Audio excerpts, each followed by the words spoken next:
तो हेलो बच्चों, मिशन के 47 में आप लोग को स्वागत है। आज हम लोग बात करेंगे पॉलिटिकल साइंस का वीबीआई क्वेश्चंस के बारे में। ठीक है, पॉलिटिकल साइंस का वीबीआई क्वेश्चंस के बारे में टोटल जो क्वेश्चंस होगा, टोटल क्वेश्चंस कितने होंगे तो 100 क्वेश्चंस होंगे जो बहुत ही इंपॉर्टेंट होंगे। ये जो पॉलिटिकल साइंस 11th क्लास का पॉलिटिकल साइंस का जो क्वेश्चन है वो आपको 4 पार्ट में आने की 400 क्वेश्चन 4 पार्ट में कराएंगे, जो एग्जाम में पक्का इसी से आएगा। ठीक है, यानी कि पॉलिटिकल साइंस का जो क्वेश्चन आपके एग्जाम में पूछेगा टोटल 40 क्वेश्चन, वो क्वेश्चंस आपको 400 क्वेश्चन जो मैं बताऊंगा 4 पार्ट में उसी से ही आएगा। उससे एक भी क्वेश्चंस बाहर से नहीं आएगा, जो बहुत ही इंपॉर्टेंट क्वेश्चंस है। ठीक है, तो चलिए जल्द ही स्टार्ट करते हैं क्वेश्चंस को बताने, क्योंकि ज़्यादा टाइम को नहीं लेंगे क्योंकि बहुत ही लंबा वीडियो हो जाएगा। तो चलिए क्वेश्चंस को प्ले करते हैं। उससे पहले अगर हमारे चैनल में आप नए हैं तो चैनल को सब्सक्राइब कर लीजिए, ताकि जो दूसरा तीसरा चौथा पार्ट अपलोड करूँ तो आपके पास नोटिफिकेशन पहुँच जाए। तो चलिए क्वेश्चंस को प्ले करते हैं। तो क्वेश्चन नंबर 1 में बताया गया है कि संविधान क्या है। तो संविधान क्या है, तो इसका जो आंसर हो जाएगा वो हो जाएगा शासन का मूल्य। ठीक है, आंसर भी साथ में आपको यहाँ पे टाइप मिलेगा। ठीक है, तो इसका आंसर हो जाएगा शासन का मूल्य ढांचा। तो नेक्स्ट क्वेश्चन चलते हैं। क्वेश्चन नंबर 2 में बताया गया है कि संविधान का प्रमुख उद्देश्य क्या होता है। तो संविधान का जो प्रमुख उद्देश्य होता है वो क्या होता है, सरकार के कार्यों को नियंत्रित करना। ठीक है, यानी कि सरकार का जो कार्य है वो अच्छे ढंग से करना। तो नेक्स्ट क्वेश्चन चलते हैं। क्वेश्चन नंबर 3 में बताया गया कि भारतीय संविधान कब लागू हुआ था। तो भारतीय संविधान कब लागू हुआ था, तो 26 जनवरी 1950 को लागू हुआ था, लेकिन बनकर जो तैयार हुआ था वो कब हुआ था, तो वो हुआ था 26 नवंबर 1949 को। ठीक है, 26 नवंबर 1949 को बनकर तैयार हुआ था और 26 जनवरी 1950 को लागू हुआ था। तो नेक्स्ट क्वेश्चन चलते हैं। क्वेश्चन नंबर 4 में बताया गया कि भारत का संविधान किस प्रकार का है। तो भारत का संविधान जो है किस प्रकार का है, तो वो है लिखित, यानी कि लिखा हुआ। तो नेक्स्ट क्वेश्चन चलते हैं। क्वेश्चन नंबर 5 में बताया गया कि संविधान बनाने की प्रेरणा कहाँ से प्राप्त हुई थी। तो संविधान जब पहली बार नहीं बना था, मतलब संविधान जब नहीं बना था तो उसको बनाने का जो प्रेरणा है वो कहाँ से मिला था, तो विभिन्न देशों के संविधान से। ठीक है, मतलब हर देशों के संविधान से प्रेरणा मिली थी। तो नेक्स्ट क्वेश्चन चलते हैं। क्वेश्चन नंबर 6 में बताया गया कि भारतीय संविधान को बनाने में किस निकाय ने भूमिका निभाई थी। तो संविधान सभा ने। ठीक है, संविधान सभा ने। तो नेक्स्ट क्वेश्चन चलते हैं। क्वेश्चन नंबर 7 में बताया गया है कि संविधान सभा के अध्यक्ष कौन थे। तो संविधान सभा के जो अध्यक्ष थे वो कौन थे, तो राजेंद्र प्रसाद। ठीक है, डॉक्टर राजेंद्र प्रसाद। तो नेक्स्ट क्वेश्चन चलते हैं। क्वेश्चन नंबर 8 में बताया गया कि संविधान की प्रस्तावना क्या दर्शाती है। तो संविधान का जो प्रस्तावना है वो क्या दर्शाता है, तो ये संविधान की आत्मा और उद्देश्य को दर्शाता है। तो नेक्स्ट क्वेश्चन चलते हैं। क्वेश्चन नंबर 9 में बताया गया कि संविधान द्वारा किनका अधिकार सुनिश्चित किया गया है। तो किनका अधिकार सुनिश्चित किया गया है, तो नागरिकों का अधिकार सुनिश्चित किया गया है। मतलब क्वेश्चन नंबर 9 में क्या बोला है कि संविधान द्वारा किनका अधिकार सुनिश्चित किया गया है। तो देखिए संविधान में जितना भी जो है ना वो लिखा हुआ है किस लिए, तो नागरिकों के लिए, यानी कि उसे क्या क्या अधिकार मिलना चाहिए नागरिकों पे, मतलब कौन सा ये गुनाह करने पर कौन सा कानून लागू होना चाहिए, मतलब क्या क्या वो कर सकता है, क्या क्या वो नहीं कर सकता है। तो उसी के बारे में संविधान में बताया गया है। तो इसका आंसर हो जाएगा नागरिकता का। तो नेक्स्ट क्वेश्चन चलते हैं। क्वेश्चन नंबर 10 में बताया गया कि भारत को किस प्रकार का गणराज्य घोषित किया गया। तो भारत को किस प्रकार का गणराज्य घोषित किया गया, तो वो लोकतांत्रिक गणराज्य। आंसर हो जाएगा ऑप्शन नंबर डी, लोकतांत्रिक गणराज्य। तो नेक्स्ट क्वेश्चन चलते हैं। क्वेश्चन नंबर 11 में बताया गया कि संविधान की आवश्यकता क्यों पड़ी। तो संविधान का जो आवश्यकता है वो क्यों पड़ी थी, तो नियम व्यवस्था के लिए। ठीक है, यानी कि संविधान का व्यवस्था इसलिए पड़ा था कि भारत में जो है ना वो किस नियमानुसार से काम होगा, यानी कि किसको कितना वेतन मिलना चाहिए, कितना साल का वो काम कर सकता है, कोई अगर अध्यक्ष बने, कोई अगर राष्ट्रपति प्रधानमंत्री बने, या तो कोई भी नियम है तो उस नियम को चलाने के लिए संविधान भारत में बहुत ही आवश्यक पड़ी थी। तो नेक्स्ट क्वेश्चन चलते हैं। क्वेश्चन नंबर 12 में बताया गया कि संविधान किसे सीमित करता है। संविधान किसे सीमित करता है, तो सरकारी शक्तियों को सीमित करता है। ठीक है, यानी कि सरकारी शक्तियों को दर्शाता है, उसे अच्छे नियमों से चलाता है। तो नेक्स्ट क्वेश्चन चलते हैं। क्वेश्चन नंबर 13 में बताया गया कि भारत का संविधान किस देश के संविधान से राष्ट्रपति प्रणाली अपनाता है। तो देखिए भारत का संविधान किस देश के संविधान से राष्ट्रपति प्रणाली अपनाता है, तो कौन सा, मतलब जैसे कि देखिए जो राष्ट्रपति के बारे में दिया गया है ना वो किस देश में दिया गया है, जो भारत उसको अपने देश में लाया, मतलब अपने संविधान में उसी टाइप से लिखा, तो वो अमेरिका है। ठीक है, मतलब भारत का संविधान किस देश के संविधान से राष्ट्रपति प्रणाली अपनाता है, यानी कि दोनों का जो नियम है राष्ट्रपति के सुनिश्चित वो एक है। ठीक है, अमेरिका और भारत का। तो नेक्स्ट क्वेश्चन चलते हैं। क्वेश्चन नंबर 14 में बताया गया कि संविधान के अनुसार सत्ता का स्रोत कौन है। तो संविधान का के अनुसार सत्ता का जो स्रोत है वो कौन है, वो जनता है। ठीक है, मतलब जनते के अनुसार ही जनते के लिए ही संविधान जो है वो लागू किया। संविधान के अनुसार जो सत्ता है, स्रोत है, वो कौन है, तो जनता ही है। तो नेक्स्ट क्वेश्चन चलते हैं। क्वेश्चन नंबर 15 में बताया गया कि भारतीय संविधान को विश्व का सबसे संविधान माना जाता है, यानी कि बड़ा संविधान माना जाता है। ठीक है, भारतीय संविधान को जो है ना विश्व का सबसे बड़ा संविधान माना जाता है। इसका आंसर हो जाएगा बड़ा। तो नेक्स्ट क्वेश्चन चलते हैं। क्वेश्चन नंबर 16 में बताया गया कि संविधान में नागरिकों को कौन से अधिकार नहीं मिलते हैं। तो संविधान में नागरिकों को कौन सा अधिकार नहीं मिलते हैं, तो अत्याचार करने का, यानी कि दुष्व्यवहार करने का अधिकार संविधान में नहीं मिलते हैं। और वो व्यवहार किसी में भी नहीं मिलता है। ठीक है, वो गलत काम करने के लिए कोई भी आपको नहीं अनुमति देगा। तो इसका आंसर हो जाएगा मतलब अत्याचार करने का। तो नेक्स्ट क्वेश्चन चलते हैं। क्वेश्चन नंबर 17 में बताया गया कि भारतीय संविधान में कितनी मूलभूत विशेषताएं हैं। तो भारतीय संविधान में कितनी मूल विशेषताएं हैं, तो वो है अनेक। ठीक है, तो नेक्स्ट क्वेश्चन चलते हैं। क्वेश्चन नंबर 18 में बताया गया कि संविधान का निर्माण एक लोकतांत्रिक प्रक्रिया थी। ठीक है, लोकतांत्रिक प्रक्रिया मतलब होता है लोगों को अच्छे ढंग से चलाना। ठीक है, मतलब उसको अच्छे ढंग से राइट देना, यानी कि उसे नियम कानून देना कि वो ये कर सकता है, अच्छे काम कर सकते हैं। ठीक है, तो वही भारतीय संविधान का जो भारतीय संविधान का निर्माण एक लोकतांत्रिक प्रक्रिया थी। तो नेक्स्ट क्वेश्चन चलते हैं। क्वेश्चन नंबर 19 में बताया गया कि भारतीय संविधान में किस व्यवस्था को विशेष स्थान दिया गया। तो वो लोकतंत्र का। ठीक है, लोकतंत्र का। देखिए, एक होता है लोकतंत्र, एक होता है राजतंत्र। ठीक है, मतलब लोकतंत्र में क्या होता है कि जैसे कि जनता द्वारा चुना जाए। ठीक है, मतलब जैसे कि हम लोग वोटिंग वगैरह करते हैं तभी जाके प्रधानमंत्री बनता है। ठीक है, तो उसी तरह लोकतंत्र होता है, यानी कि भारतीय संविधान में लोकतंत्र को बहुत ही महत्व दिया गया है। जैसे कि कोई भी जनता अपने नेताओं को चुन सकता है। ठीक है, कोई भी जनता अपने नेताओं को चुन सकता है, लेकिन राजतंत्र में ऐसा होता है कि राज्य का जो राजा था उसके बेटा ही राजा बनेगा। ठीक है, लेकिन लोकतंत्र में ऐसा नहीं होता है। लोकतंत्र में लोगों द्वारा चुना गया ही राजा बन सकता है। तो नेक्स्ट क्वेश्चन चलते हैं। क्वेश्चन नंबर 20 में बताया गया कि भारतीय संविधान का वास्तुकार किसे कहा जाता है। तो भारतीय संविधान का वास्तुकार किसे कहा जाता है, तो डॉक्टर भीमराव अम्बेडकर, यानी कि बाबा साहब को कहा जाता है, क्योंकि उन्हीं ने संविधान का जो महत्वपूर्ण भूमिका निभाया था संविधान को निर्माण करने में। ठीक है, तो नेक्स्ट क्वेश्चन चलते हैं। क्वेश्चन नंबर 21 में बताया गया कि राजनीति शब्द की उत्पत्ति किस भाषा से हुई है। तो राजनीति शब्द की जो उत्पत्ति हुई कौन से भाषा से, वो ग्रीक भाषा से। ठीक है, ग्रीक भाषा से। तो नेक्स्ट क्वेश्चन चलते हैं। क्वेश्चन नंबर 22 में बताया गया है कि राजनीति का प्रमुख उद्देश्य क्या है। ठीक है, राजनीति का प्रमुख उद्देश्य क्या है, तो वो सत्ता प्राप्ति और शासन। ठीक है, राजनीति का जो देखिए राजनीतिक क्या होता है, तो राजनीतिक वो होता है जैसे कि कोई भी नेता खड़ा रहा, अपने पक्ष में वो सत्ता प्राप्त किया, यानी कि वो वोटिंग करके जीत गया, जनता उसे चुन लिया। ठीक है, तो वो राजनीतिक दल का एक बहुमत सरकार बना। ठीक है, उसके बाद उनका काम क्या होता है, उनका मेन मकसद क्या होता है, तो सत्ता प्राप्ति करना, यानी कि वो जीतना चाहता है। उसके बाद और शासन, यानी कि वो जनता को चलाना चाहता है। ठीक है, तो इसलिए राजनीतिक का प्रमुख उद्देश्य क्या होता है, तो वो सत्ता प्राप्ति और शासन। ठीक है, मतलब जनता को अच्छे से चलाता है। तो नेक्स्ट क्वेश्चन चलते हैं। क्वेश्चन नंबर 23 में बताया गया कि राजनीति विज्ञान किसका अध्ययन है।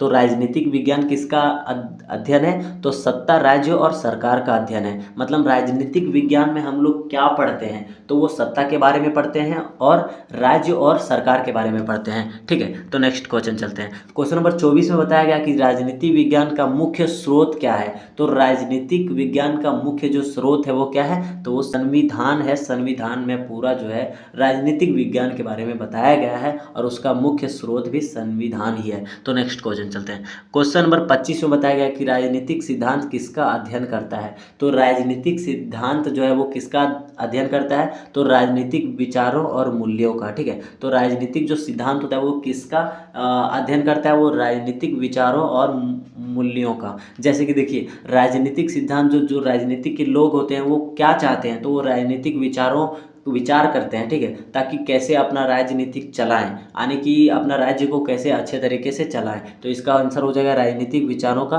मूल्यों का। तो नेक्स्ट क्वेश्चन चलते हैं। क्वेश्चन नंबर 26 में बताया गया कि राजनीति विज्ञान के अंतर्गत कौन सा विषय नहीं आता है। तो राजनीतिक विज्ञान के अंतर्गत कौन सा विषय नहीं आता, जैसे कि देखिए राजनीतिक यानी कि लोकतंत्र भी आएगा, न्याय भी आएगा और समानता भी आएगा, ठीक है। लेकिन जीव विज्ञान जो आता है वो जीव से रिलेटेड आता है, जीव विज्ञान यानी कि वो जीव के बारे में उसमें बताया जाता है। तो इसका आंसर हो जैव विज्ञान हो जाएगा, ठीक है। ऑप्शन नंबर सी जैव विज्ञान। तो नेक्स्ट क्वेश्चन चलते हैं। क्वेश्चन नंबर 27 में बताया गया कि राजनीति विज्ञान की पढ़ाई क्यों की जाती है। तो राजनीतिक विज्ञान की पढ़ाई क्यों की जाती है, ठीक है। तो इसका आंसर हो जाएगा सामाजिक व्यवस्थाओं को समझने और सुधारने के लिए, ठीक है। क्योंकि राजनीतिक विज्ञान में जो है ना वो बताया जाता है किस तरह से अच्छे से राज्य चलाया जाता है, किस तरह से अगर आप बहुमत सरकार बनते हैं यानी कि आप वोटिंग करके आप जीत जाते हैं, गाँव का मुखिया बन जाते हैं, प्रधान बन जाते हैं, तो आप किस तरह से आप अपने समाज की व्यवस्था को सुधारेंगे, अच्छे से चलाएंगे, ठीक है। तो ऑप्शन में क्या बोला, समाज के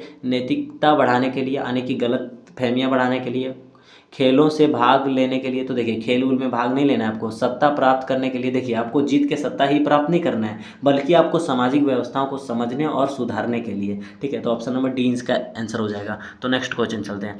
क्वेश्चन नंबर 28 में बताया गया कि लोकतंत्र का आधार क्या होता है। तो लोकतंत्र का जो आधार होता है वो क्या होता है, जनता की भागीदारी, ठीक है। लोकतंत्र जैसे कि देखिए लोकतंत्र का मतलब होता है कि मतलब पहले भी आपको बताएं कि लोकतंत्र का मतलब होता है जैसे कि लोगों द्वारा चुना गया साम्राज्य, ठीक है। मतलब लोगों द्वारा चुना गया कोई अध्यक्ष या नेता वगैरह जो भी है। तो जैसे कि लोकतंत्र का आधार क्या होता है, मतलब लोकतंत्र का मतलब क्या होता है, तो जनता का भागीदारी यानी कि जनता ही उसको वोट देते हैं, अपना भागीदारी देते हैं, तब जाके लोकतंत्र का एक सरकार बनता है। तो देखिए ऑप्शन में क्या बोला है, तानाशाही। तो तानाशाही मतलब होता है ज़बरदस्ती, जनता की भागीदारी। तो इसका आंसर हो जाएगा सेना का शासन। तो ऐसा कुछ नहीं है, धार्मिक का नियम ऐसा नहीं होता है। तो जैसे कि इसका आंसर हो जाएगा ऑप्शन नंबर बी, जनता का भागीदारी, ठीक है। लोकतंत्र का मतलब सबसे पहले आपको समझना पड़ेगा जैसे कि जनता उसको वोट दिया यानी कि सभी जनता मिल के उसको वोट दी और वो बहुमत सरकार बना, ठीक है, जनता की भागीदारी। तो नेक्स्ट क्वेश्चन चलते हैं।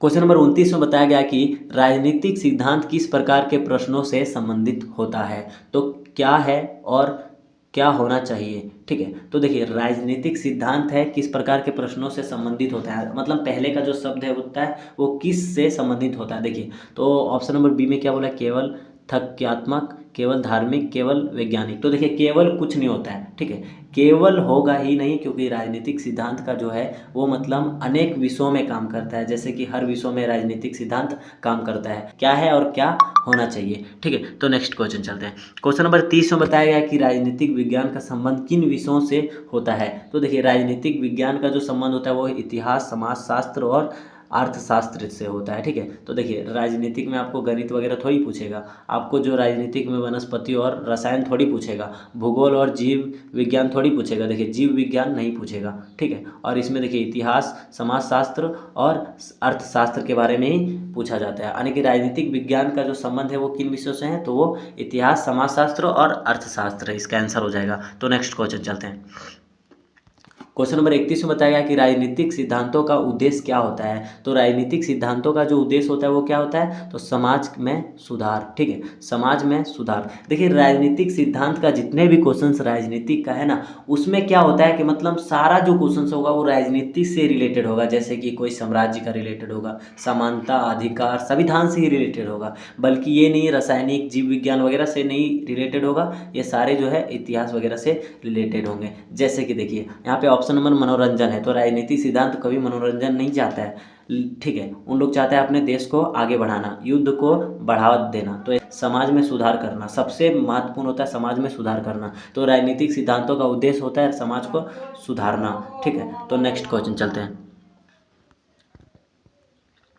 क्वेश्चन नंबर 32 में बताया गया कि राजनीतिक विचारक कौन थे जिन्होंने समाज अनुबंध की बात की। तो इसका कौन थे, तो रूसो, लॉक और हॉब्स थे, इसका आंसर हो जाएगा ऑप्शन नंबर बी, ठीक है। उन्होंने क्या किया था कि राजनीतिक विचारक थे, ठीक है, उन्होंने अपने ज़माने में राजनीतिक विचारक में बहुत ही उद्देश्य दिया था, उन्होंने समाज को सुधारने में अपना अपना विचार दिए थे, ठीक है। तो इसीलिए क्वेश्चंस में बोला क्या है, राजनीतिक विचारक कौन थे जिन्होंने समाज अनुबंधन की बात की थी, तो वो रूसो, लॉक और हॉब्स थे। तो नेक्स्ट क्वेश्चन चलते हैं।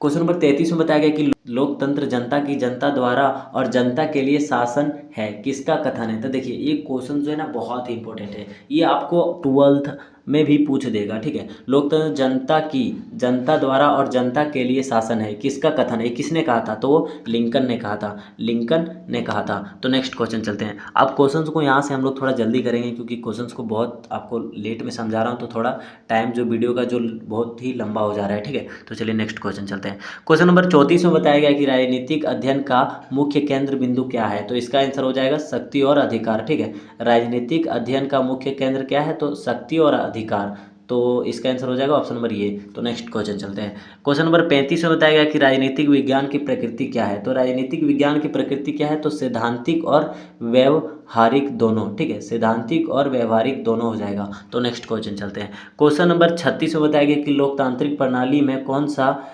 निर्णायक शक्ति होती है, तो कौन सा निर्णायक शक्ति होती है लोकतांत्रिक प्रणाली में, तो इसका आंसर हो जाएगा जनता, ठीक है। देखिए जब भी राजनीतिक से आपको क्वेश्चन पूछेगा और उसमें जनता का अधिकार, जनता का नियम, जनता का नागरिकता, तो ऐसे क्वेश्चंस में इसका जो है ना ऐसा ही आंसर होगा, ठीक है। लोकतंत्र राजनीतिक से भी रिलेटेड क्वेश्चन पूछेगा तो जनता का ही नियम ही जो है वो उसका आंसर होगा, ठीक है। तो नेक्स्ट क्वेश्चन चलते हैं। क्वेश्चन नंबर 37 में बताया गया कि राजनीतिक विचारों को कैसे प्राप्त किया जा सकता है, तो कैसे प्राप्त किया जा सकता है, तो सामाजिक अनुभवों और विश्लेषण से, यानी कि राजनीतिक विचारों को कैसे प्राप्त किया जा सकता है। देखिए राजनीतिक का जो विचार है ना उसको प्राप्त करने के लिए सबसे पहले आपको सामाजिक अनुभवों को लेना पड़ेगा कि समाज में कैसा चल रहा है, कैसे होना चाहिए, ठीक है। तो ऐसे ही प्राप्त किया जाता है, ऑप्शन नंबर 20 का आंसर हो जाएगा। तो नेक्स्ट क्वेश्चन चलते हैं।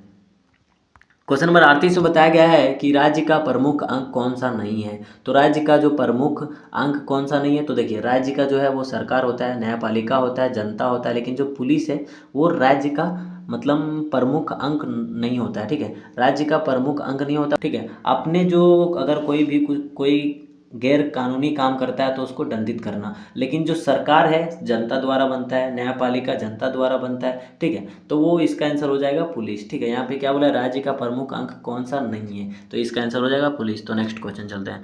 क्वेश्चन नंबर 39 में बताया गया कि राज्य और सरकार में क्या अंतर है, तो राज्य और सरकार में क्या अंतर है, तो राज्य अस्थाई है, सरकार अस्थाई है, ठीक है। मतलब राज्य जो है वो अस्थाई है लेकिन सरकार अस्थाई है, इसका आंसर हो जाएगा। तो नेक्स्ट क्वेश्चन चलते हैं। क्वेश्चन नंबर 40 में बताया गया कि कौन सा कथन सही है, तो कौन सा कथन सही है, तो इसका जो कथन है वो पढ़िए सबसे पहले। राजनीति केवल राजनेताओं का विषय है, तो देखिए राजनीति इसका तो ये आंसर नहीं होगा। राजनीतिक सभी नागरिकों से जुड़ी होती है, तो इसका आंसर हो जाएगा ये, ठीक है। राजनीतिक सभी नागरिकों से जुड़ी होती है, ठीक है। तो इसका आंसर हो जाएगा ऑप्शन नंबर बी। आगे भी देख लेते हैं। राजनीतिक का शिक्षा से कोई संबंध नहीं है, तो ये भी नहीं होगा। राजनीतिक केवल युद्ध की विधि है, तो इसका भी नहीं होगा। ऑप्शन नंबर बी इसका आंसर हो जाएगा, ठीक है। राजनीतिक सभी नागरिकों से जुड़ी होती है। तो नेक्स्ट क्वेश्चन चलते हैं। क्वेश्चन नंबर 41 में बताया गया है कि समानता का क्या अर्थ है, तो समानता का क्या अर्थ है, तो इसका जो आंसर हो जाएगा वो हो जाएगा ऑप्शन नंबर ये, ठीक है। सभी को समान अधिकार और अवसर मिलता है, ठीक है। तो इसका आंसर ये हो जाएगा। तो नेक्स्ट क्वेश्चन चलते हैं। क्वेश्चन नंबर 42 में बताया गया है कि समानता का कौन सा प्रकार है, तो समानता का कौन सा प्रकार है, तो प्रयुक्त सभी, इसका आंसर ऑप्शन नंबर डी हो जाएगा। जैसे कि प्राकृतिक, सामाजिक और राजनीतिक समानता का अधिकार है, ठीक है। यानी कि प्राकृतिक से कोई चीज़ मिलता है तो सबको मिलता है, सामाजिक से अगर चीज़ मिलता है तो सबको बराबर मिलता है, और राजनीतिक से भी कोई सामान मिलता है तो वो आपको सबको बराबर मिलता है। तो नेक्स्ट क्वेश्चन चलते हैं। क्वेश्चन नंबर 43 में बताया गया कि समानता के सिद्धांत का मुख्य उद्देश्य है, तो समानता सिद्धांत का मुख्य उद्देश्य क्या है, तो इसका आंसर हो जाएगा सबको समान अवसर देना। तो नेक्स्ट क्वेश्चन चलते हैं। क्वेश्चन नंबर 44 में बताया गया है, देखिए क्वेश्चन जो समानता चैप्टर से है ना वो सारा इजी है, बस आपको क्वेश्चन को पढ़ना है, थोड़ा समझना है, आप उसका आंसर चुटकियों में दे सकते हैं, ठीक है। तो नेक्स्ट क्वेश्चन चलते हैं। क्वेश्चन नंबर 44 में बताया गया कि भारत के संविधान में समानता का उल्लेख किस भाग में है, ठीक है। मतलब जो है भारत के संविधान में समानता का उल्लेख किस भाग में है, तो इसका जो आंसर हो जाएगा वो हो जाएगा ऑप्शन नंबर 3, ठीक है। ऑप्शन नंबर 3 मतलब सी हो जाएगा भाग 3 में, ठीक है, समानता का, क्योंकि उसमें फंडामेंटल राइट है, मौलिक अधिकार है, ठीक है। मौलिक अधिकार जो है आपको मतलब जीवन कैसे जीना है, क्या कानून आपके पास हो सकता है, क्या आपके पास अधिकार है, वो मौलिक अधिकार आप पढ़ लीजिए, पार्ट 3 में बहुत ही इंपॉर्टेंट है। अगर इसके बारे में आप नहीं जानते मौलिक अधिकार के बारे में तो आप संविधान का कुछ नहीं जानते, क्योंकि संविधान का मूल अंक है मौलिक अधिकार। तो नेक्स्ट क्वेश्चन चलते हैं। क्वेश्चन नंबर 45 में बताया गया कि समानता और स्वतंत्रता का संबंध है, तो समानता और स्वतंत्रता का क्या संबंध है, दोनों एक दूसरे से पूरक हैं, ठीक है। मतलब समानता में सभी को समान माना जाता है, स्वतंत्रता में आपको सभी को सब कुछ जितना दिया जाता है सब छूट दिया जाता है, ठीक है। तो इसका आंसर हो जाएगा दोनों एक दूसरे से पूरक है, यानी कि मतलब दोनों एक दूसरे से समान है। तो नेक्स्ट क्वेश्चन चलते हैं। क्वेश्चन नंबर 46 में बताया गया कि वर्ण व्यवस्था किस प्रकार की असमानता है। वर्ण व्यवस्था किस प्रकार की असमानता है, तो इसका जो आंसर हो जाएगा वो हो जाएगा सामाजिक असमानता है, ठीक है, सामाजिक असमानता है। तो नेक्स्ट क्वेश्चन चलते हैं। क्वेश्चन नंबर 46 में बताया गया कि समानता को लागू करने में सबसे बड़ी बाधा क्या है। तो समानता को लागू करने में सबसे बड़ी बाधा है सामाजिक भेदभाव, ठीक है। जैसे कि देखिए समाज में आप लोग को पता होगा कि समाज में जो है बहुत ही भेदभाव होता है लोगों के बीच, ठीक है, लेकिन कानून क्या बोलता है कि सभी को सामान्य रहना है, ठीक है। तो समानता लागू करने के लिए सबसे बड़ी बाधा जो आता है वो क्या आता है, सामाजिक भेदभाव आता है। यानी कि आप सामान्य रखने के लिए अगर किसी को चाहते हैं ना तो वहाँ पे सामाजिक भेदभाव आएगा ही आएगा, क्योंकि बहुत लोग बोलेंगे इसको अपना कास्ट में नहीं रखेंगे, ये वो होता ही रहता है। तो इसका आंसर हो जाएगा सामाजिक भेदभाव, ठीक है। तो नेक्स्ट क्वेश्चन चलते हैं। क्वेश्चन नंबर 48 में बताया गया है कि भारत में सामाजिक समानता के लिए कौन सा कथन उठाया गया। तो कौन सा कथन उठाया गया, तो आरक्षण प्रणाली, ठीक है, आरक्षण प्रणाली। जैसे कि देखिए भारत में सामाजिक समानता के लिए कौन सा कदम उठाया गया था। तो देखिए समाज में जो है ना समानता बनाने के लिए सरकार ने एक कदम उठाया था, जैसे कि ST SC को आरक्षण देना, ठीक है। तो यहाँ पे क्या बोला, आरक्षण प्रणाली, ठीक है। मतलब ST SC जो है ना वो बहुत लोग ऐसे उन लोग थे क्या कि उन लोग को नीचा समझते थे, यानी कि उन लोग अपने कास्ट में नहीं रखते थे, OBC वगैरह जनरल वगैरह। तो उनको जो है ना आरक्षण दिया, सरकार ने आरक्षण दिया ताकि वो भी कुछ आगे बन सके, कर सके, उसको हर चीज़ में छूट भी मिला। तो ठीक है, इसका आंसर हो जाएगा आरक्षण प्रणाली। तो नेक्स्ट क्वेश्चन चलते हैं। क्वेश्चन नंबर 49 में बताया गया कि समानता का आधार क्या होना चाहिए। समानता का आधार क्या होना चाहिए, तो इसका आंसर हो जाएगा योग्यता और आवश्यकता। तो नेक्स्ट क्वेश्चन चलते हैं। क्वेश्चन नंबर 50 में बताया गया कि समानता किस सिद्धांत पर आधारित है। तो समानता किस सिद्धांत पर आधारित है, तो इसका जो आंसर हो जाएगा वो हो जाएगा ऑप्शन नंबर ये, सभी मनुष्य समान है, सभी मनुष्य समान है, इसका आंसर हो जाएगा। तो नेक्स्ट क्वेश्चन चलते हैं। क्वेश्चन नंबर 51 में बताया गया है कि समानता का पालन करने वाला प्रमुख दस्तावेज कौन सा है। तो समानता का पालन करने वाला प्रमुख दस्तावेज कौन है, तो वो संविधान है, क्योंकि संविधान में सभी को एक सामान्य अधिकार दिया गया है, जो हम कर सकते हैं वो आप भी कर सकते हैं, संविधान में ये बताया गया है। तो इसका आंसर हो जाएगा संविधान। तो नेक्स्ट क्वेश्चन चलते हैं। क्वेश्चन नंबर 52 में बताया गया कि समानता के सिद्धांत की आलोचना किसने की। तो आलोचना किसने की, समानता के सिद्धांत की आलोचना किसने की, तो प्लेटो ने की थी, ठीक है, प्लेटो ने की थी। तो नेक्स्ट क्वेश्चन चलते हैं। क्वेश्चन नंबर 53 में बताया गया कि सामान्य कार्य के लिए सामान्य वेतन किस समानता से जुड़ा है। यानी कि सामान्य कार्य आप करते हैं तो सामान्य वेतन आपको दिया जाता है, किस समानता से जुड़ा है, तो वो आर्थिक है, ठीक है। तो नेक्स्ट क्वेश्चन चलते हैं।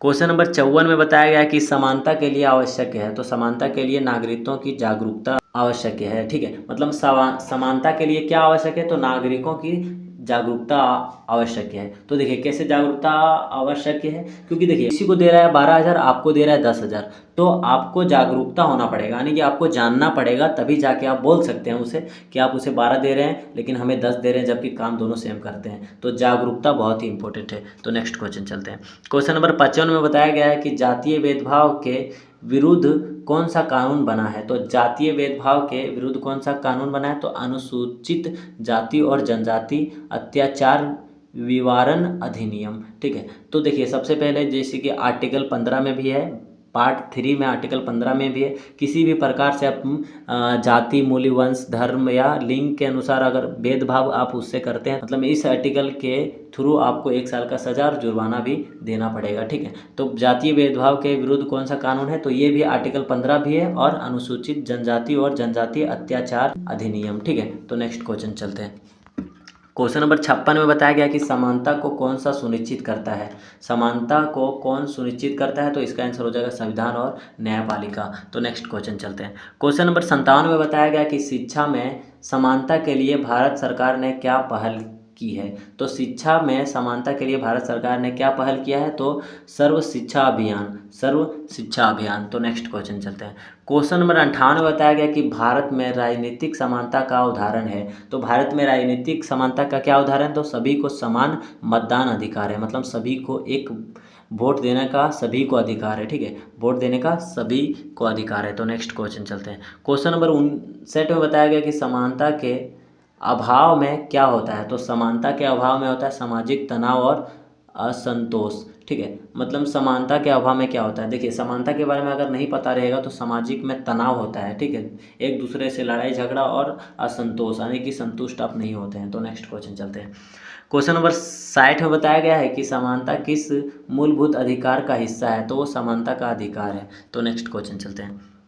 क्वेश्चन नंबर 61 में बताया गया कि स्वतंत्रता का सामान्य अर्थ क्या है, तो स्वतंत्रता का सामान्य अर्थ है कि बंधकों से मुक्ति। ठीक है, स्वतंत्रता मतलब जैसे किसी चीज़ से आप आज़ाद हो जाते हैं, यानी किसी बंधे हुए से आप मुक्ति हो जाते हैं। तो इसका आंसर हो जाएगा। तो नेक्स्ट क्वेश्चन चलते हैं। क्वेश्चन नंबर 62 में बताया गया है कि स्वतंत्रता का मूल्य उद्देश्य क्या होता है, तो उसका मूल्य उद्देश्य होता है अपने जीवन के निर्णय स्वयं लेना। ठीक है, यानी आप स्वतंत्र हो गए, आप कुछ भी सोच सकते हैं, कुछ भी कर सकते हैं। तो नेक्स्ट क्वेश्चन चलते हैं। क्वेश्चन नंबर 63 में बताया गया है कि नकारात्मक स्वतंत्रता का क्या अर्थ है, तो बाहरी बाधाओं से मुक्ति। ठीक है, नकारात्मक स्वतंत्रता मतलब जैसे कि किसी बाहरी चीज़ में आप बांध चुके हैं अच्छे तरीके से, तो उससे मुक्ति आपको मिलता है, तो उसे नकारात्मक स्वतंत्रता का अर्थ कहा जाता है। ठीक है, तो नेक्स्ट क्वेश्चन चलते हैं। क्वेश्चन नंबर 64 में बताया गया कि नकारात्मक स्वतंत्रता का क्या अर्थ है, सकारात्मक स्वतंत्रता का क्या अर्थ है, तो इसका हो जाएगा अपने विकास के लिए आवश्यक अवसरों की उपलब्धता। ठीक है, मतलब सबसे आप स्वतंत्र होकर अपने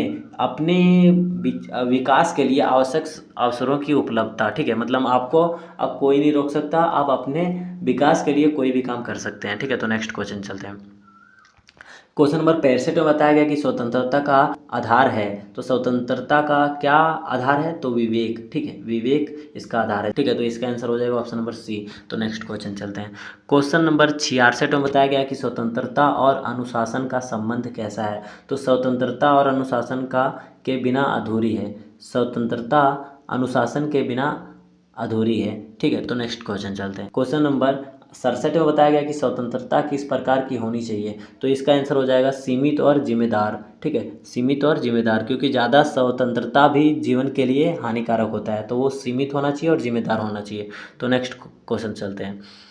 क्वेश्चन नंबर 68 में बताया गया कि स्वतंत्रता का विचार सबसे पहले किसने प्रस्तुत किया था, तो वो रूसो ने किया था। तो नेक्स्ट क्वेश्चन चलते हैं। क्वेश्चन नंबर 69 में बताया गया कि स्वतंत्रता किसे सुनिश्चित करती है, तो स्वतंत्रता किसे सुनिश्चित करती है, तो सभी नागरिकों को सुनिश्चित करती है, यानी कि जानकारी प्राप्त देती है। तो नेक्स्ट क्वेश्चन चलते हैं। क्वेश्चन नंबर 17 में बताया गया कि स्वतंत्रता के बिना क्या असंभव है, तो स्वतंत्रता के बिना लोकतंत्र असंभव है। देखिए, अगर स्वतंत्र सभी रहेंगे तभी जाके लोकतंत्र बन सकता है, यानी कि सभी लोग वोट देंगे और एक बहुमत सरकार बनेगी। ठीक है, तो स्वतंत्र के बिना क्या असंभव है, तो लोकतंत्र असंभव है, क्योंकि स्वतंत्र रहेंगे तभी जाके सभी लोग लोकतंत्र में अपना वोट दे पाएंगे। ठीक है, तो नेक्स्ट क्वेश्चन चलते हैं। क्वेश्चन नंबर 71 में बताया गया कि स्वतंत्रता किसे सीमित करती है, तो स्वतंत्रता किसे सीमित करती है, दूसरों की स्वतंत्रता को। ठीक है, दूसरों की स्वतंत्रता को जो स्वतंत्रता है वो सीमित करती है। तो नेक्स्ट क्वेश्चन चलते हैं। क्वेश्चन नंबर 72 में बताया गया कि भारत के संविधान में स्वतंत्रता का अधिकार किस अनुच्छेद में है, तो वो अनुच्छेद जो है वो है 19। ठीक है, स्वतंत्रता का जो अधिकार है वो अनुच्छेद 19 में है। इसका आंसर हो जाएगा ऑप्शन नंबर बी। तो नेक्स्ट क्वेश्चन चलते हैं। क्वेश्चन नंबर 73 में बताया गया कि संविधान में कितने प्रकार की स्वतंत्रता दी गई है, तो वो 6 प्रकार की स्वतंत्रता दी गई है। ठीक है, मौलिक अधिकार में अगर ये भी पूछा जाएगा आपको कि स्वतंत्रता जो है वो मतलब मौलिक अधिकार कितने पार्ट में है, तो वो पार्ट 3 में है। तो मौलिक अधिकार कितने से कितने आर्टिकल तक है, तो वो 12 से लेकर के 36 आर्टिकल तक है। ठीक है, ये बहुत इंपॉर्टेंट क्वेश्चन है। तो नेक्स्ट क्वेश्चन चलते हैं। क्वेश्चन नंबर 74 में बताया गया कि इनमें से कौन सी स्वतंत्रता मौलिक अधिकार में शामिल नहीं है, तो मौलिक अधिकार में कौन सा स्वतंत्रता जो है वो मौलिक अधिकार में शामिल नहीं, यानी कि मौलिक अधिकार पार्ट 3 में है, लेकिन वो स्वतंत्रता दिया गया कानून में, लेकिन मौलिक अधिकार में नहीं है, तो वो है हथियार रखने की स्वतंत्रता। ठीक है, मतलब देखिए क्या है ना कि संविधान में जो है ना आपके पास हथियार रखने का भी अधिकार आपको दिया है, यानी कि स्वतंत्रता है। लेकिन देखिए अभी बहुत लोग जो होते हैं अपने धर्म को बढ़ावा, जैसे कि अगर मौलिक अधिकार में क्या बोला है कि कोई भी व्यक्ति अपने धर्म को प्रसार प्रयास कर सकता है, यानी कि उसे आगे बढ़ा सकता है। तो देखिए सिख लोग जो होते हैं वो क्या होते हैं, अपने जेब में छोटे से चाकू रखते हैं, तो वो जो है ना उसका धर्म है। सिख जो है ना वो तलवार रखते हैं, इसीलिए अपने हथियार को रखने का स्वतंत्रता है इस कानून में। संविधान में, तभी जाके वो अपना वो चाकू वगैरह रखते हैं, तलवार वगैरह रखते हैं, क्योंकि संविधान में ये अधिकार है हथियार रखने की स्वतंत्रता। तो नेक्स्ट क्वेश्चन चलते हैं। लेकिन ये मौलिक अधिकार में नहीं है, यही क्वेश्चन में बोला गया है कि इनमें से कौन सी स्वतंत्रता है जो मौलिक अधिकार में शामिल नहीं है, तो वो हथियार रखने की स्वतंत्रता। तो नेक्स्ट क्वेश्चन चलते हैं। क्वेश्चन नंबर 75 में बताया गया कि स्वतंत्रता के साथ क्या अनिवार्य है। तो स्वतंत्रता के साथ क्या अनिवार्य है, तो इसका आंसर हो जाएगा जिम्मेदारी। ठीक है, तो नेक्स्ट क्वेश्चन चलते हैं। यानी कि अगर आपको स्वतंत्रता दिया है तो ये नहीं किसी का आप मर्डर कर देंगे। ठीक है, ऐसा है कि आप अगर स्वतंत्रता आप को दिया है तो आप जिम्मेदारी भी रखेंगे, कोई गलत गैर कानूनी काम नहीं करेंगे। तो नेक्स्ट क्वेश्चन चलते हैं। क्वेश्चन नंबर 76 में बताया गया कि जब स्वतंत्रता का दुरुपयोग होता है तो क्या होता है। तो वो समाज में दुष्व्यवहार फैलती है। ठीक है, यानी अराजकता फैलती है। ठीक है, तो नेक्स्ट क्वेश्चन चलते हैं। क्वेश्चन नंबर 77 में बताया गया कि स्वतंत्रता की रक्षा कौन करता है। तो स्वतंत्रता की रक्षा कौन करता है, तो न्यायपालिका करता है। ठीक है, न्यायपालिका क्या करता है, तो वो अगर आप स्वतंत्रता में कुछ गलत काम कर देते हैं तो उसको दंडित देने का काम जो करते हैं वो न्यायपालिका करते हैं। ठीक है, और न्यायपालिका के अंदर ही पुलिस आता है। ठीक है, न्यायपालिका के अंदर ही पुलिस आता है, लेकिन आपको पहले क्वेश्चन में आप लोग जो देखे थे कि उसमें आंसर हुआ था पुलिस। ठीक है, तो वो न्यायपालिका के अंदर में ही आता है। तो नेक्स्ट क्वेश्चन चलते हैं। क्वेश्चन नंबर 78 में बताया गया कि पूर्ण स्वतंत्रता संभव नहीं, क्योंकि पूर्ण स्वतंत्रता संभव नहीं है क्योंकि समाज में नियम होते हैं। ठीक है, देखिए अगर आपको पूर्ण स्वतंत्रता दे दिया जाए तो आप समाज में कुछ भी काम करने लगेंगे, जैसे कि शराब वगैरह पीना, पूरे समाज को दूषित करना, तो वैसे कुछ नियम होते हैं, इसीलिए पूर्ण स्वतंत्रता संभव नहीं है। तो नेक्स्ट क्वेश्चन चलते हैं। क्वेश्चन नंबर 79 में बताया गया है कि स्वतंत्रता का सही उपयोग क्या है। तो स्वतंत्रता का सही उपयोग जो है वो है समाज और स्वयं के हित में काम करना। ठीक है, समाज और स्वयं के हित में काम करना, जैसे कि समाज से आप बाहर नहीं जा सकते हैं, उसके अगेंस्ट आप काम नहीं कर सकते हैं, समाज और स्वयं के हित में ही काम करना पड़ेगा, स्वतंत्रता का सही उपयोग है। तो नेक्स्ट क्वेश्चन चलते हैं। क्वेश्चन नंबर 80 में बताया गया है कि स्वतंत्रता कब समाप्त हो सकती है। स्वतंत्रता कब समाप्त हो सकती है, तो वो जब यह समाज के लिए खतरा बन जाए। देखिए आप स्वतंत्रता आपको दिया तो इसका मतलब ये नहीं कि आप कुछ भी कर देंगे और समाज में खतरा आ जाए, तो ये आपका जो स्वतंत्रता आपको आप बंद कर देगा, यानी कि आपको कानून के नज़र में दोषी ठहरा के आपको कानून को सौंप देगा ताकि आप कोई काम नहीं कर सकते हैं। ठीक है, तो इसका आंसर हो जाएगा ऑप्शन नंबर सी, जब आप समाज के लिए खतरा बन जाए। तो नेक्स्ट क्वेश्चन चलते हैं। क्वेश्चन नंबर 81 में बताया गया कि कार्यपालिका का मुख्य कार्य क्या होता है। तो वो होता है कानून का पालन करना। ठीक है, कार्यपालिका का जो मुख्य कार्य होता है वो कानून का पालन करना। तो नेक्स्ट क्वेश्चन चलते हैं। क्वेश्चन नंबर 82 में बताया गया कि भारत में कार्यपालिका के प्रमुख कौन होते हैं। तो भारत में कार्यपालिका के जो प्रमुख होते हैं वो होते हैं राष्ट्रपति, यानी कि जो प्रमुख होते हैं कार्यपालिका वो होते हैं राष्ट्रपति। ठीक है, तो नेक्स्ट क्वेश्चन चलते हैं। क्वेश्चन नंबर 83 में बताया गया कि कार्यपालिका कितने प्रकार की होती है। तो वो होती हैं दो, नाम मात्र और वास्तविक। ठीक है, दो होते हैं, वो होते हैं नाम मात्र और वास्तविक। ठीक है, तो नेक्स्ट क्वेश्चन चलते हैं।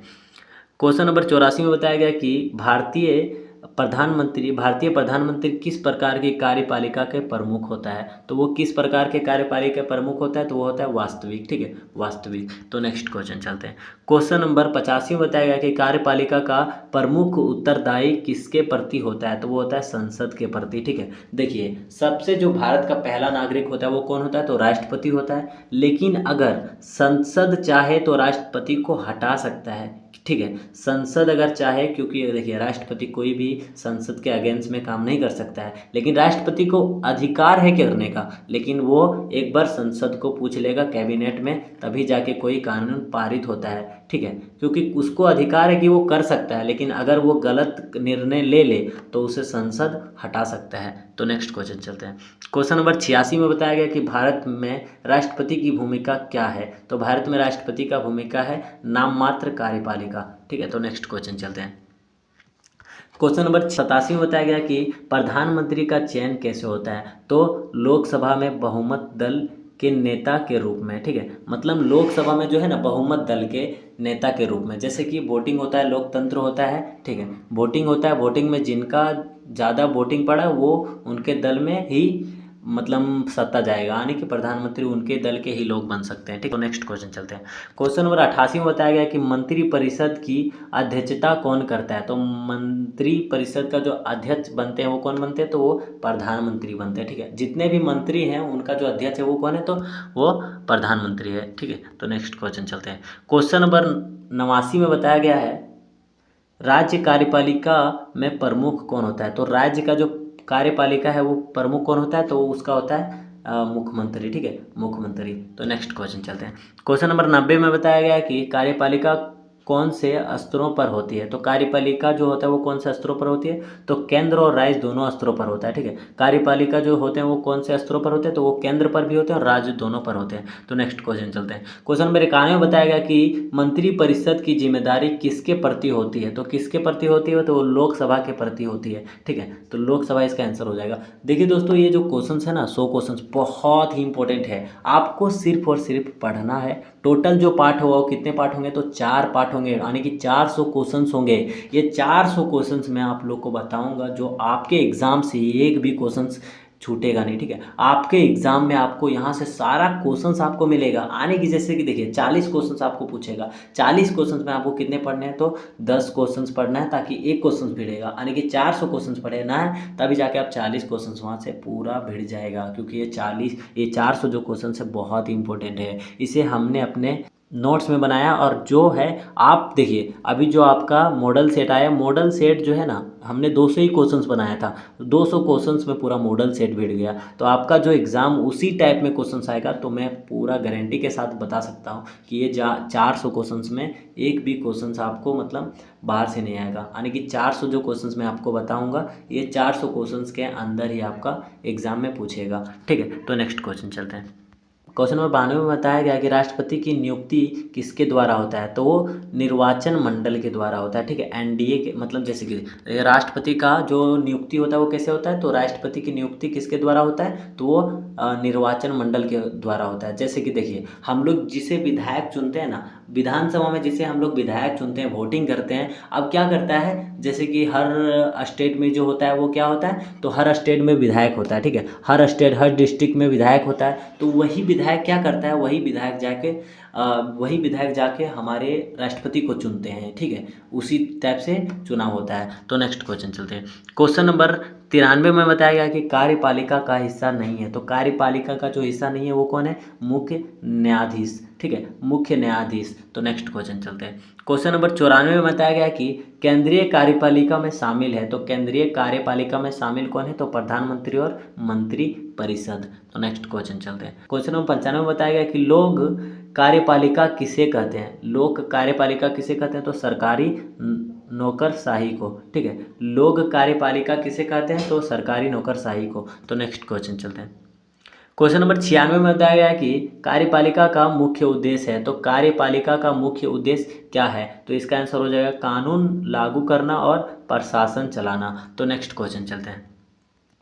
क्वेश्चन नंबर 97 में बताया गया कि मंत्री परिषद के निर्णय किसके माध्यम से लागू होते हैं। तो मंत्री परिषद के निर्णय किसके माध्यम से लागू होते हैं, तो वो नौकरशाही और ब्यूरोक्रेसी। ठीक है, नौकरशाही के द्वारा। तो नेक्स्ट क्वेश्चन चलते हैं। क्वेश्चन नंबर 98 में बताया गया कि राष्ट्रपति की सलाहकार कौन होती है। तो राष्ट्रपति का सलाहकार होती है प्रधानमंत्री और मंत्री परिषद, यानी कि राष्ट्रपति जो है ना वो मतलब कोई कानून अगर लाएगा या तो कुछ करना चाहेगा तो एक बार उन सलाहकार से पूछेगा, प्रधानमंत्री और मंत्री परिषद से। ठीक है, तो नेक्स्ट क्वेश्चन चलते हैं। क्वेश्चन नंबर 99 में बताया गया कि भारत में कौन अधिक शक्तिशाली है। तो वो है प्रधानमंत्री। ठीक है, अधिक शक्तिशाली जो होता है वो होता है प्रधानमंत्री। तो नेक्स्ट क्वेश्चन चलते हैं। क्वेश्चन नंबर 100 में बताया गया है कि कौन सा पद कार्यपालिका से संबंधित नहीं है। तो वो न्यायाधीश। ठीक है, न्यायाधीश। तो यहाँ से आपका जो टोटल क्वेश्चंस वो 100 क्वेश्चंस कंप्लीट हो चुका है। ठीक है, 100 क्वेश्चंस आपका कंप्लीट हो चुका है। टोटल जो क्वेश्चंस आपको मैं बताऊंगा पॉलिटिकल साइंस का वो होगा 400 क्वेश्चंस।